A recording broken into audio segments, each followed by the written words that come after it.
nagsigang ka pero nahuli yung sibuyas. Anong lasa?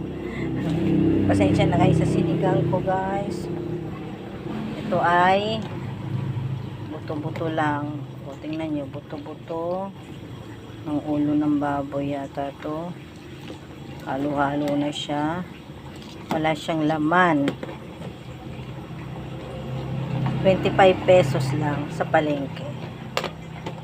Yan lang nakayanan. Bumili akong okra, 10 piso. Kangkong, 10 piso. Halagang 45 pesos. May ulam ka na. Diba? Saan ka pa?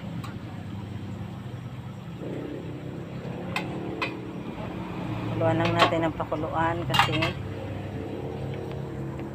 yung sibuyas ko nahuli. Hindi na nga ako bumili ng kamatis kasi sobrang mahal ng kamatis. Yung isang pirasong maliit 12 pesos.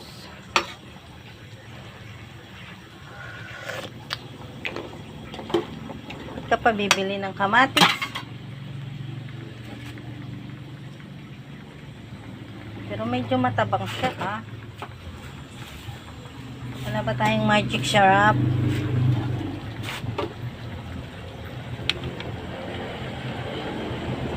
Patis.